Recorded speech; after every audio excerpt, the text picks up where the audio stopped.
आज आयुष को ऑफिस से जल्दी छुट्टी मिल गई थी। उसने सोचा कि आज मैं अपनी पत्नी और अपने पिता को सरप्राइज़ देता हूँ। उन्हें आज कहीं घुमाने लेकर जाऊँगा।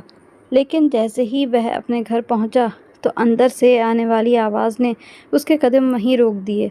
उसने अपने घर की खिड़की से झाँक कर देखा, सामने उसके पिता। मैंने कहा था ना आपसे कि ये नहीं कर पाएगी, पर आपको मेरी बात समझ में आए तब ना। शोभा अपने पति राजेश से कह रही थी, जो कि अपनी बेटी का रिजल्ट लिए हाथ में खड़ा था। राजेश अपनी बेटी प्रीति को खूब पढ़ाना चाहता था और उसका सपना था कि उसकी बेटी पढ़ लिख कर कोई बड़ी अधिकारी बने। लेकिन उसका रिजल्ट देखकर आज उसके सारे अरमान, सारे सपने चकनाचूर हो गए थे और उसे अपनी पत्नी की बात अब समझ में आने लगी थी। प्रीति 12वीं क्लास में फ़ेल हो गई थी। इससे पहले भी 2 बार वह फ़ेल हो चुकी थी, लेकिन क्योंकि वह अपने पिता की इकलौती बेटी थी, इसीलिए माँ के मना करने पर भी पिता ने बार-बार उसको एडमिशन दिलाया। लेकिन अब राजेश को अपनी पत्नी की बात समझ आ गई थी। शोभा कह रही थी कि तुम्हारी बेटी होशियार है, लेकिन उसका मन पढ़ाई में नहीं। उसको तो बस फैशन और फालतू के कामों की पड़ी रहती है। उसके सपने भी बड़े ऊंचे-ऊंचे हैं। सबसे अच्छा यही है कि हम उसकी शादी कर दें। राजेश ने हमें हाँ में सिर हिलाते हुए खामोशी से लेट गया। 1 हफ्ते बाद रिश्ता करवाने वाली एक औरत उनके घर पर आई। उसके साथ 4-5 रिश्ते थे। उन 4-5 रिश्तों में से एक रिश्ता राजेश और उसकी पत्नी शोभा को पसंद आया था, जो कि आयुष का रिश्ता था। आयुष हर तरह से उनकी बेटी के लिए परफेक्ट था। अच्छा घराना, अच्छी जॉब, अच्छी कमाई, सारी बातों की छानबीन करके उन्हें घर पर बुलाया गया। प्रीति सज-धज कर मॉडल बनकर तैयार थी। आयुष की माँ तो इस दुनिया में नहीं थी। उसके पिता दिवाकर जी उसके साथ आए थे। वे बहुत ही सीधे-साधे एक गांव के व्यक्ति थे। कपड़े भी बस ठीक-ठाक से ही पहने थे। एक ही मुलाकात में प्रीति और आयुष ने एक दूसरे को पसंद कर लिया और इस तरह आयुष और प्रीति की शादी हो गई। आयुष के पिता की गांव में पुरानी हवेली थी, लेकिन आयुष नौकरी के कारण शहर में रहता था, तो जाहिर सी बात थी कि पत्नी भी उसके साथ ही रहती। शादी को अभी 1 ही महीना गुजरा था कि आयुष को पता चला उसके पिता बीमार हैं। तो उसने अपनी पत्नी प्रिया से कहा कि मैं पिताजी को लेने जा रहा हूँ। उनकी उम्र बढ़ चुकी है, तबीयत ठीक नहीं रहती, इसीलिए अब वह हमारे साथ रहेंगे। बस यह सुनना था कि प्रिया की तो हालत ही ख़राब हो गई। वह तो चाहती थी, उसे सब कुछ मिला था, लेकिन अब अपने ससुर का उसके साथ रहना ऐसा था जैसे वह कबाब में हड्डी बन रहे हों। वह किसी हाल नहीं चाहती थी कि उसके ससुर उसके साथ रहें, लेकिन उसने दिखावा किया कि उससे ज़्यादा बड़ों का सम्मान करने वाला कोई हो ही नहीं सकता। अपने पति के सामने तो वह अपने ससुर का बड़ा आदर सम्मान करती, लेकिन जब आयुष ऑफिस होता तो उसके पीछे वह अपने ससुर के साथ बड़े अत्याचार करती। दिवाकर जी भी मजबूर थे, वह अपने बेटे के साथ रहना चाहते थे, इसीलिए वह अपनी बहू के सभी बातों को खामोशी से सहन करते चले गए। उन्होंने कभी अपनी समधन से भी अपनी बहू की शिकायत नहीं की और ना ही कभी बेटे को ये लगने दिया कि उनकी बहू उन पर कैसे अत्याचार करती है। आयुष को ऑफिस के लिए देर हो रही थी। उसे आज ऑफिस जल्दी जाना था, इसीलिए वह जल्दी तैयार हुआ और बाबूजी का नाश्ता लेकर उनको प्रणाम करने उनके कमरे में गया। देखा तो आज बाबूजी अभी तक सो रहे थे। बाबूजी, बाबूजी, आयुष की आवाज़ से दिवाकर जी की घबराकर आँख खुल गई। और बाबूजी, मैं सिर्फ आपको नाश्ता देने आया था। अच्छा बाबूजी, आप नाश्ता कर लेना, मुझे ज़रा जल्दी जाना है। कोई बात नहीं बेटा। ये कहकर दिवाकर जी नाश्ता करने लगे तो प्रिया ने वहाँ जाकर उनके हाथ से नाश्ते की प्लेट छीन ली और गुस्से से आंखें निकाल कर बोली, बाबूजी, नाश्ते का टाइम तो अब ख़त्म हो चुका है, पर बहू बहू बहू कुछ नहीं, बाज़ार से सब्जियां लेकर आइए। चलिए जल्दी से, वरना दोपहर का खाना भी नहीं मिलेगा, समझे आप। दिवाकर जी चुपचाप नम आँखों से बाज़ार सब्ज़ी लेने चले गए। बहू ने एक एक पैसा भी गिन कर दिया था, इसीलिए वह कुछ खा पी भी नहीं सकते थे। सब्जियां लाकर उन्होंने रसोई में रख दी। दोपहर के 3 बजने को आए थे, लेकिन अभी तक उन्हें कुछ खाने को नहीं मिला था। थोड़ी देर बाद 2 सूखी चपाती और दाल थाली में रखकर बहू ने दिवाकर जी को दी तो वे कहने पर मजबूर हो गए कि बहू, ये सूखी रोटियां मेरे दांतों से चबाई नहीं जाती, और तुम्हें तो पता ही है कि मुझे शुगर है, इसीलिए मेरा खाना थोड़ा जल्दी दे दिया करो। यहाँ नौकर नहीं लगे हैं, मैं अकेली ही सब कुछ करती हूँ। ऊपर से पहले ही इतना काम था, अब आपका काम और बढ़ गया है। बहू नाक मुंह बनाते हुए पैर पटकते हुए वहाँ से चली गई। अगले दिन सुबह को अपने बेटे आयुष को दिवाकर जी ने बुलाया। हाँ पापा बोलिए, कुछ चाहिए क्या? बेटा, वह मेरे जूते थोड़े फट गए हैं। अरे पापा, तो नई ले आओ। आयुष अपनी पत्नी प्रिया को आवाज़ लगाते हुए बोला। प्रिया, ज़रा देख लेना पापा को क्या चाहिए और उन्हें दिलवा देना। ये कहते हुए आयुष जल्दी से घर से बाहर निकल गया। आयुष के घर से निकलते ही प्रिया ने कड़ी नज़रों से अपने ससुर की ओर देखा। आपको इतना भी नहीं पता कि घर से बाहर जाते हुए किसी को टोकना नहीं चाहिए? क्या हो गया है आपके जूते को? सारा दिन तो घर में पड़े रहते हैं, फिर भी नए जूते क्यों चाहिए? एक तो पहले ही आपके बेटे को इतने खर्च करने पड़ते हैं, और इधर आपको बेफजूल के खर्चे रुकते ही नहीं हैं। बहू की कड़वी बातें सुनकर दिवाकर जी बिल्कुल चुपचाप रह गए। इतना बखेड़ा होने के बाद भी दिवाकर जी के नए जूते बहू ने नहीं लाकर दिए, और आयुष ने काम के सिलसिले में इतना ध्यान नहीं दिया, क्योंकि उसे अपनी पत्नी पर विश्वास था कि वह उसके पिता का बहुत अच्छे से ध्यान रखती है।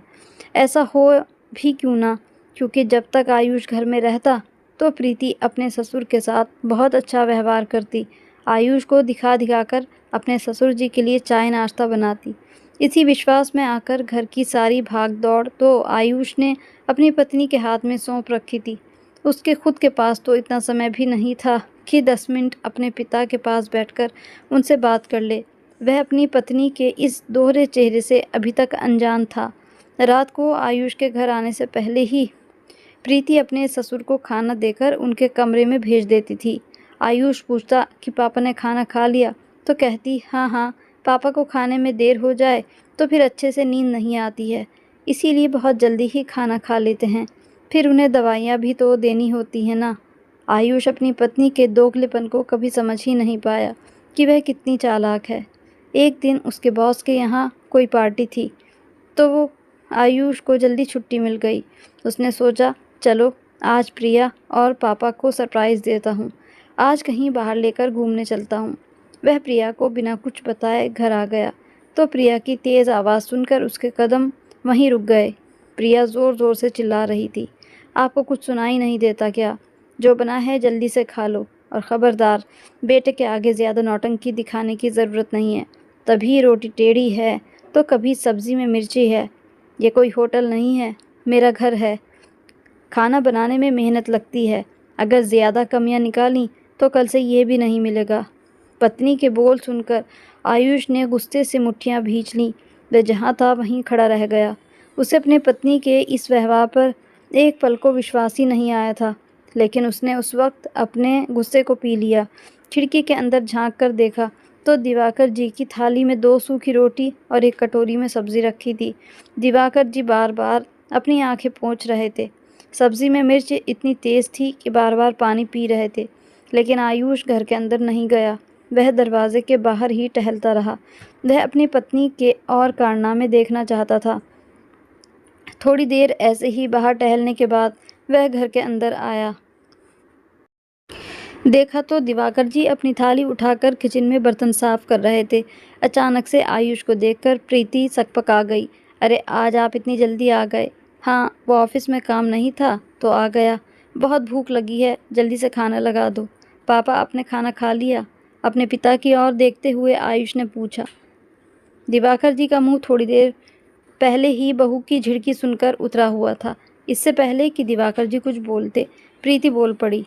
पापा जी, आप कमरे में जाइए, मैं दूध लेकर आती हूँ, और आप बैठिए, मैं खाना लगाती हूँ। अपने पति के लिए प्रीति ने टेबल को खाने से भर दिया।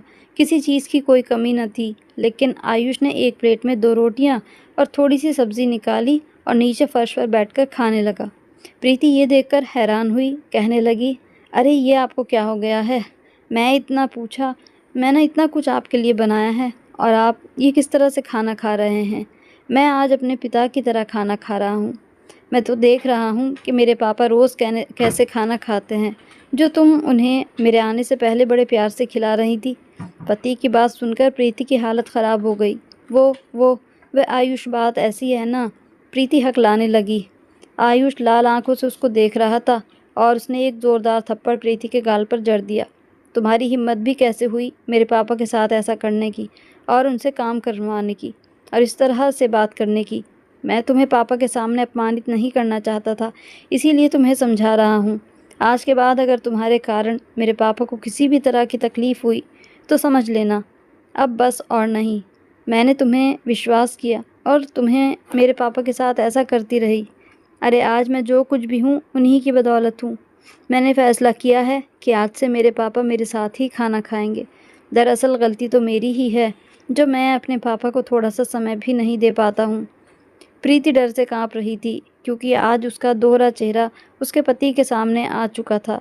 आयुष तभी अपने पापा के कमरे में गया।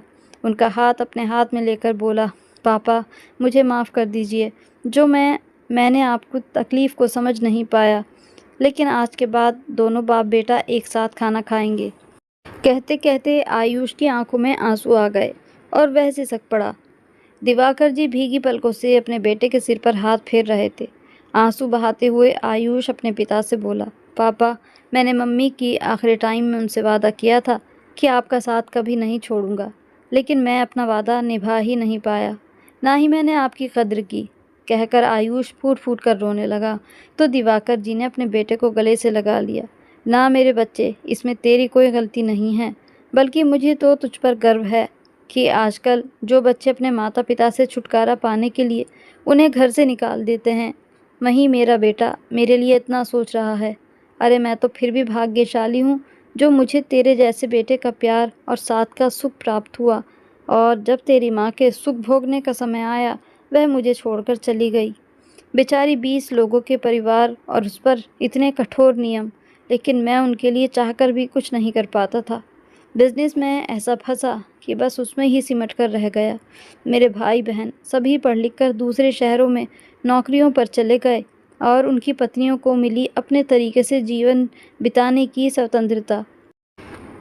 तुम्हारी माँ की बस एक ही इच्छा थी कि वह कुछ दिन अपनी माँ के घर जाकर उनकी सेवा कर लें, लेकिन हमारे परिवार के कठोर नियम ने उसको बांधे रखा।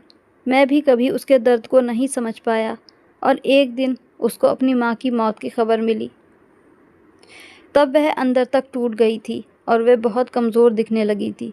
अस्पताल जाने के नाम से चिढ़ जाती थी और एक दिन जब वह बेहोश होकर गिरी तब मालूम हुआ कि वह कैंसर की आखिरी स्टेज पर भी थी। वह खामोश थी लेकिन सबकी दुनिया उजड़ रही थी, खासकर मेरी। मुझे तो उनके बिना कुछ करना आता ही नहीं था। बहुत मिन्नतें की, मैंने उन्हें बहुत रोका, लेकिन वह मुझे हमेशा के लिए छोड़कर चली गईं और जाते जाते तुमसे वादा ले गईं कि तुम मेरा हमेशा ख्याल रखोगे। तुम्हारी माँ के जाने के बाद मैं बिल्कुल अंदर तक टूट चुका था। अपनी पत्नी की मौत का जिम्मेदार मैं खुद को मानने लगा। इसीलिए मैंने तुम्हारे साथ भी रहने के लिए जब मना कर दिया था और बस उनकी यादों के सहारे समय गुजारने लगा। फिर मैंने सोचा तुम लोगों के साथ रहूँगा तो मुझे ये अकेलापन और दुख नहीं देगा, लेकिन बहू तो। इतना कहकर दिवाकर जी चुप हो गए, लेकिन आयुष जो खामोशी से अपने पिता की सारी बातें सुन रहा था, बेचैनी से अपने पिता से पूछने लगा, पापा मुझे सच बताइए, मेरे बाद क्या क्या होता है इस घर में? प्रीति आपके साथ कैसा व्यवहार करती है? दिवाकर जी रोते हुए बोले, और अभी कुछ दिन पहले की यादों में खो गए। पापा जी मैं सब समझती हूँ। आप आयुष के सामने चाय और खाने पीने की चीज़ों की मांग करते हैं ताकि मैं मना ना कर सकूं, पर याद रखना जब वो ऑफिस चले जाएंगे तब आपको रोटी कौन देगा? इसीलिए मुझे परेशान करना बंद कर दीजिए। बुढ़ापे में लोग कहते हैं थोड़ा कम खाना चाहिए ताकि आसानी से खाना पच जाए, पर आप हैं कि दिन रात मुंह चलाते रहते हैं। आज के बाद खबरदार, जो आपने चाय के लिए मुझसे कहा तो मुझसे बुरा कोई ना होगा। आपका क्या है, सारा दिन बैठे बैठे रहते हैं, ये नहीं सोचते मैं भी तो इंसान हूँ, क्या मैं थकती नहीं? बस सारा दिन खाने की फरमाइशें करनी है और क्या। अब एक बार भी मुझे आवाज़ मत लगाना। न जाने आयुष को क्या सूझी जो श्रवण कुमार बनने चले। खुद तो चले जाते हैं और ये मुसीबत मेरे गले छोड़ जाते हैं। सारा दिन प्रीति इसी तरह के तीर ज़बान से छोड़ती रहती थी जो दिवाकर जी के दिल पर जाकर लगते थे। दिवाकर जी ने जवाब दिया, बहू सही बात कह रही हो, बुढ़ापे में थोड़ा कम खाना चाहिए, पर जितना भी खाना चाहिए वो पौष्टिक भोजन होना चाहिए। यह भी तो देखो कि तुम मुझे खाने को क्या देती हो। अब इतने में मेरा पेट कैसे भरेगा। इससे अच्छा तो मुझे दूध रोटी दे दिया करो, कम से कम थोड़ी ताकत ही होगी। बहू मैं तो बूढ़ा हो गया हूँ, तुम ऐसा क्यों नहीं करती कि मुझे सुबह नाश्ते में अगर रोटी सब्ज़ी या दूध रोटी दे दो तो मुझे बार बार भूख भी न लगे। अब क्या करूँ, शुगर की बीमारी है, बार बार भूख लगती है। बुढ़ापा बहुत बुरी चीज़ होती है। जवानी में इंसान घर पर ना खाए तो कम से कम होटल जाकर ही खा ले, बुढ़ापे में तो बाहर का खाना पचता भी नहीं। कहते कहते दिवाकर जी का गला भर आया और प्रीति धीरे से बोली, आपको पता है दूध का भाव कितना हो गया है। मैं तो चाय भी नाप कर बनाती हूँ और आप दूध रोटी की बात कर रहे हैं। फिर दिवाकर जी वहाँ से चले गए, पर वह गुस्से में बोलती रही, लगता है जैसे मैं इन बाप बेटे की नौकर लगी हूँ। तभी तो आते जाते बाप बेटे दोनों बस अपना ऑर्डर चलाते हैं। तभी प्रीति की माँ का फ़ोन आया तो प्रीति बोली, अरे माँ, अब मेरा हाल चाल पूछ कर जले पर नमक मत छिड़को। न जाने मेरी खुशियों को किसकी नज़र लग गई। जानती हो मेरे ससुर को बुढ़ापे में चटकारे लगे रहते हैं, दिन भर कुछ ना कुछ खाते रहने की आदत है। मैं बिल्कुल पक गई हूँ, इनकी फरमाइशों से तो ख़त्म होने का नाम ही नहीं लेती। प्रीति की माँ बोली, अब क्या किया जाए बेटा, लगता है जवानी के दिनों में इन्हें कुछ खाने पीने के लिए नहीं मिला होगा, तभी ऐसी भूखमरी छाई रहती है। हर कोई तुम्हारे जैसे खाते पीते घर का तो होता नहीं। इतना कहकर दोनों माँ बेटी हंसने लगी। बगल वाले कमरे में दिवाकर जी बहू और उसकी माँ की आवाज़ सुनकर एकदम से दंग रह गए, क्योंकि फ़ोन का स्पीकर ऑन था। वह अपने बिस्तर पर जाकर चुपचाप से लेट गए। बहू को व्यस्त देखकर दिवाकर जी खुद ही रसोई से भोजन लेकर खा लेते थे, अपने कपड़े खुद धो लेते थे, ताकि उनके कारण से बहू को ज़्यादा काम ना करना पड़े। उन्हें दिन में 2 बार चाय चाहिए होती थी, तो 2 ही बार तो चाय पीते। फिर भी बहू का इस तरह से सफ़ेद झूठ बोलना उनके दिल को बहुत दुखाता था। अपने बनाए मकान में वो अच्छे खासे रह रहे थे, लेकिन बेटे को पिता का अकेला रहना दुखी करता था। वह सोचता थे उसके पीछे अगर उसके पिता को कुछ हो गया तो पूरे समाज को, अपने स्वर्गवासी माँ को क्या जवाब देगा। बचपन में उसके पिता उसकी हर इच्छा को पूरा करते थे, फिर भी किसी चीज़ के लिए मना नहीं करते थे। फिर वह अपने पिता को कैसे अकेला छोड़ सकता था। तो उसने अपने पिता से बहुत मिन्नतें की और अपने पास आने को बार बार मनाया। इसीलिए दिवाकर जी को मजबूरन अपने बेटे की बात माननी पड़ी और बेटे के साथ रहने के लिए गांव से शहर आ गए। शाम को प्रीति चाय और बिस्किट लेकर गई और चुपचाप उनके सामने पटक कर बुदबुदाती हुई बोली, दुनिया भर की अच्छाई न जाने मेरे ही पति में क्यों है। औरों के पति को देखो, पत्नी की एक आवाज़ पर क्या कुछ नहीं करते, पर यह है कि मेरी एक नहीं सुनते। घर का काम क्या कम था जो इनको मेरे सर पर लाकर बिठा दिया। और ये भी वैसे कैसे भोले बने रहते हैं, पर अंदर से बहुत चालाक हैं। कभी चाय दो, कभी पकौड़ी दो। जब बेटा सामने दिखता है तभी इन्हें सब कुछ खाने की इच्छा होती है। यह सब समझते हैं कि मैं इनके सामने तो कुछ कह नहीं पाऊँगी और इनकी मनमानी हो जाएगी। लीजिए बाबूजी, आपकी चाय और बिस्किट हाजिर है। जब तक मुझे आप परेशान ना कर लेते, आपको भी चैन नहीं पड़ता। न जाने हर बूढ़े लोग बुढ़ापे में ऐसे ही बच्चों को परेशान करते हैं, या फिर आपने ही मुझे परेशान करने की कसम खा रखी है। इतना कहकर वो पैर पटकती हुई वहाँ से चली गई। दिवाकर जी अपमान का घूंट पीकर और अपने पेट की आग बुझाने के लिए वह बिस्किट और चाय पीकर बाहर घूमने के लिए निकले और बगल के पार्क में जाकर बैठ गए और सोचने लगे, अगर बहू की जगह मेरी बेटी होती तो मैं उसका स्वभाव बदलने के लिए क्या करता। इसीलिए वह जानबूझकर झूठे कप को अपने कमरे में छोड़कर चले गए, ताकि बहू की प्रतिक्रिया जान सकें। आज बेटे ने 500 रुपये दिए थे, तो 2 घंटे बाद दिवाकर जी लौटे तो साथ में बाजार से आम, लीची, हरी सब्जी, 1 किलो काजू कतली बहू को पकड़ाते हुए आगे बढ़ गए। आयुष घर में ही था। यह देखकर वह कहने लगा, वाह पापा, आज तो आप बहुत सारी चीज़ ले आए। लगता है क्या बात है, और मिठाई भी है। लो पापा, आप भी खाओ, आपको भी काजू कतली बहुत पसंद है ना। बाप बेटे खाए पिए, कम से कम मेरी तो जान छूटी। कंधा उचकाते हुए प्रीति बोली, ऐसे तो बाबूजी को कभी कुछ लाते हुए नहीं देखा, आज आप घर में हैं तो इन्हें भी लगा होगा, चलो कुछ पैसे तो बेटे पर खर्च करूं। दिन रात बेटा ही इन पर खर्च करता है। प्रीति के ये शब्द सुनकर आयुष उसका मुंह ताकता रह गया और वह कुछ बोलते ही वाला था तो दिवाकर जी बोल पड़े, कोई बात नहीं बेटा, कभी कभी थकान में कुछ कह जाती है। अरे बेटा, मैं समझता हूँ, अब बहू की जगह अगर मेरी बेटी होती तो क्या मैं उसकी बात का बुरा मानता और उसकी मुश्किलें कम करने के लिए कुछ ना कुछ उपाय ज़रूर करता। मैं तो बहू को अपनी बेटी ही मानता हूँ, लेकिन न जाने ये मुझे अपने पिता कब मानेगी। खैर छोड़ो इन बातों को। दिवाकर जी बोले, बेटा आयुष, मौसम आज कितना अच्छा है ना। काश तुम्हारी माँ होती तो हमें गर्मा गर्म पकौड़े और चाय बनाकर खिलाती। वो भी क्या दिन थे जब मेरे कहने से पहले तुम्हारी माँ सब कुछ बनाकर मेरे सामने रख देती थी। हाँ पापा, ये बात तो सही है, लेकिन आपको नहीं लगता कि पकौड़े खाने के लिए अब समय ज़्यादा हो चुका है? देखिए घड़ी में रात के 9 बज रहे हैं। अगर आप पकौड़े खाएंगे तो खाने का समय निकल जाएगा, और वैसे भी प्रीति खाना बना रही है। चलिए आज खाना खा लेते हैं, कल पकौड़े का प्रोग्राम बनाया जाएगा। आयुष खाने के लिए जाने लगा तो दिवाकर जी बोले, सच कहते हैं लोग बुढ़ापे में सठिया जाते हैं। इसीलिए जब मैं शाम में बाहर जा रहा था तभी बहू को बोला था कि मुझे पकौड़े बनाकर खिला दो। लगता है सुना नहीं होगा। ठीक है, छोड़ो कोई बात नहीं। आयुष बोला, ठीक है पापा, आप 1 मिनट रुको, मैं प्रीति से कहता हूँ। पहले वो थोड़े से पकौड़े बना देगी, फिर रोटी बनाएगी। प्रीति गुस्से में पागल हुई जा रही थी। लग रहा था कि न जाने वे क्या कर डालेगी। पकौड़े और खाना निपटाकर फिर सब खा पीकर सोने चले गए। अगले दिन आयुष के ऑफिस चले जाने के बाद प्रीति ने अपनी माँ को फ़ोन करके पिछली रात की सारी घटना बताई तो उसकी माँ बोली, तुम्हारे ससुर जानबूझकर तुम्हें परेशान कर रहा है। तुम भी वही करो, जब बेटा ना रहे तो उसे सबक सिखाओ, वरना ये तुम्हारे सर पर ही बैठ जाएगा। प्रीति दिवाकर जी से बोली, पापा जी, अपनी बेटी होती तब आपको बहू का दर्द समझ में आता। मैं बहू हूँ, इसीलिए आप मुझे परेशान कर रहे हैं। याद रखिए, ऐसा ना हो कि एक दिन मुझे आपको इस घर से बाहर निकाल देना पड़े। इसीलिए ऐसी हरकत अब दोबारा ना कीजिएगा। दिवाकर जी भी थोड़े कठोर होकर बोले, अगर तू मेरी बेटी होती तो मेरे बारे में उल्टी सीधी बातें किसी और से नहीं करती और मेरी तकलीफ़ को समझती। जिस दिन तुम बेटी होने का फ़र्ज़ निभाओगी, याद रखना मैं पिता होने का फ़र्ज़ से पीछे नहीं हटूँगा। और हाँ, याद रखो, मैं कोई यहाँ रहने के लिए तुम्हारे सामने भीख नहीं मांगने आया था।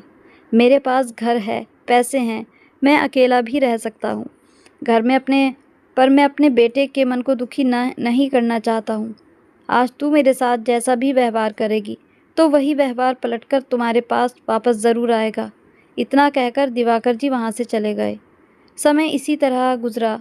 ना तो प्रीति के व्यंग में कोई कमी आई, ना उसके व्यवहार में कोई बदलाव आया, और दिवाकर जी अपने आंसू पी पी कर अपना समय काट रहे थे। एक रात प्रीति के सब्र का बांध टूट गया और अपने पति से रोते हुए कहती है, देखो जी, आप अपने पिता को समझा लीजिए या फिर उनको किसी आश्रम में छुड़वा दीजिए। मुझसे अब ये सब नहीं होता, और अगर आपको अपने पिता का से इतना ही प्यार है तो फिर मैं ही अपने मायके चली जाऊंगी। आयुष भी अपनी पत्नी की समस्या को समझ रहा था और उसे प्यार से समझाने और मनाने की कोशिश कर रहा था। बोला, पापा बूढ़े हो चुके हैं तो बच्चों जैसा व्यवहार करते हैं। वह जो मांगते हैं उन्हें खिला दिया करो। अब माँ भी नहीं है जो उनका ध्यान रखे। वह तुमसे नहीं तो फिर और किससे कहेंगे। ये कहकर आयुष दूसरी तरफ मुंह करके सो गया। अगले दिन प्रीति की सहेली का फ़ोन आया। पहले तो दोनों को हंस हंस कर बातें कर रही थी, फिर प्रीति ने अपने ससुर के खाने पीने का यही रोना अपनी सहेली के सामने रोया तो उसकी सहेली उसको समझाने लगी। कहने लगी, बुढ़ापे में और शुगर के मरीज़ को भूख बार बार लगती है। अगर तुम उन्हें खाने से पहले कुछ दे दिया करो तो फिर वह खाने के समय तुम्हें परेशान नहीं करेंगे। प्रीति को अपनी सहेली की बात समझ में आई। अगले दिन उसने दिवाकर जी से कहा कि बाबूजी, आप शाम का नाश्ता शाम को ही कर लिया करें। मुझे खाना और नाश्ता एक साथ बनाने में दिक्कत होती है। जिस पर दिवाकर जी कहने लगे, हाँ बहू, मैं भी तो यही चाहता हूँ कि शाम के समय तुम मुझे कुछ थोड़ा ज़्यादा खाने को दे दो तो मुझे रात तक भूख ना लगे। अब तुम मेरी बात नहीं मानती, इसीलिए मुझे भी बेटे के सामने कहना पड़ता है ताकि तुम उसके डर से मेरे हिसाब का खाना बना दो। वैसे भी तुम अपने मायके में भी फ़ोन करके कहती हो कि बूढ़ा तंग करता है। इस तरह के अभद्र शब्द क्या तुम अपने पिता को भी बोलोगी? कहते कहते दिवाकर जी की आंखें भीग गईं। इस तरह का माहौल और प्रीति की बातें उनके मन को बहुत दुख दे रही थी, जिसका असर उनकी सेहत पर पड़ रहा था। आज उन्हें बुखार था। शाम को आयुष ने आकर देखा कि वह अपने कमरे में लेटे हुए हैं। इस समय तो वह बाहर टहलने जाते थे। पिता को इस तरह लेटे देखकर वह परेशान हुआ। उसने देखा तो दिवाकर जी की आंखें बंद थीं। उसने अपने पिता के सर पर हाथ रखा तो उन्हें बुखार था। प्रीति अपने कमरे में फ़ोन पर बातों में लगी हुई थी। आयुष ने अपने पिता को जगाया नहीं और गुस्से में प्रीति के कमरे में गया। प्रीति बातों में इतनी खोई हुई थी कि उसे पता ही नहीं चला। हाँ मम्मी, मैंने तो अपने ससुर को फुल टाइम नौकर बना लिया है। अरे बेटी, उसने तुझे कुछ कहा तो नहीं? नहीं माँ, उस गरीब भिखारी की इतनी औकात कहाँ कि वह मेरे आगे बोल सके। और आयुष को तो मैं खुद देख लूँगी। बड़ा आया बाप की हिमायत करने वाला। प्रीति नाक मुंह बनाते हुए बोले जा रही थी, तभी एक ज़ोरदार थप्पड़ उसके मुंह पर लगा और वह जाकर बिस्तर पर गिरी। क्या कहा तुमने? मेरे पिता को गरीब भिखारी? अगर तुमने या तुम्हारे मैके वालों ने मेरे पापा की हैसियत देख ली तो तुम्हारी आंखें फटी की फटी रह जाएंगी। मैं तुमसे कोई बकवास नहीं करना चाहता। कल सुबह तैयार रहना, मैं तुम्हें अपने पापा की हैसियत दिखाऊंगा। अगले दिन सुबह ही आयुष अपने पिता और प्रीति को लेकर गांव के लिए निकल पड़ा। गांव पहुंचते ही दिवाकर जी से मिलने वाले लोगों का तांता लग गया। सभी बड़े और छोटे दिवाकर जी से आकर मिल रहे थे और उनसे आशीर्वाद ले रहे थे। आयुष और प्रीति पर तो लोगों ने फूल बरसाए थे। दिवाकर जी के कारण ही प्रीति को इतना सम्मान मिला था।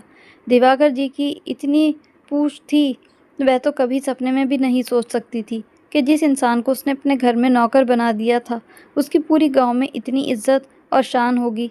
पत्नी के गुजर जाने के बाद दिवाकर जी ने अपनी सारी संपत्ति गांव में दान कर दी थी। उन्होंने वृद्धाश्रम बनवाया, कई स्कूल बनवाए और कई अस्पताल जिनमें गरीबों का फ्री इलाज होता था। धन दौलत की दिवाकर जी को कोई कमी नहीं थी, ना ही वह कोई अंगूठा टेक इंसान थे। ये सच्चाई खुलकर आज प्रीति के सामने आई थी, क्योंकि उसने गांव में समय गुजारा ही नहीं था जो उसे अपने ससुर के बारे में कुछ पता चलता, और ना ही वह इस सब को जानने की कोई इच्छा रखती थी। वह तो अपने आप को ही न जाने क्या समझती थी। अपनी गलती का प्रीति को एहसास होना शुरू हो गया था। तब आयुष ने उसके पास आकर कहा, देखी मेरे पिता की हैसियत। तुम हैसियत की बात कर रही थी, तो हैसियत तो मेरे पिता की इतनी है कि आज भी उनकी एक आवाज़ पर लोग अपनी जान भी कुर्बान कर देंगे। प्रीति को अपनी गलती का एहसास हो चुका था। उसने मौका मिलते ही अपने ससुर से माफ़ी मांगी। वह कहने लगी, अगर आपकी बेटी से गलती हो जाती तो क्या आप उसे माफ़ नहीं करते? दिवाकर जी की आंखों में आंसू आ गए। उन्होंने अपनी बहू प्रीति के सर पर हाथ रखकर कहा, तुम मेरी बेटी ही हो, बस तुम मुझे पिता मान लो और इस बूढ़े का ख्याल करो। घर में औरत, वह चाहे बहू हो बेटी हो, लेकिन वह सब कुछ होती है। अब मेरे घर में एक औरत तुम ही हो। तुम ही मेरी माँ भी, मेरी बेटी भी, मेरी बहू भी, सब कुछ तुम ही हो। बस मुझे भूख लगने से पहले खाना दे दिया करो। इससे ज़्यादा मैं तुमसे कुछ नहीं चाहता। अपने लिए इतने सम्मानजनक शब्द सुनकर प्रीति की आंखों से आंसू बह निकले। वह बोली, पापा जी, मैंने आपका बहुत दिल दुखाया है। बस अब बीती बातों को भूल जाइए। आपकी बेटी से आगे कोई गलती नहीं होगी। ससुर और बहू की इस माफ़ी को देखते हुए आयुष भी आ गया। कहने लगा, अरे भाई, मुझे क्यों भूल गए? और उसके बाद तीनों हंसते बोलते अपने घर को लौट आए थे।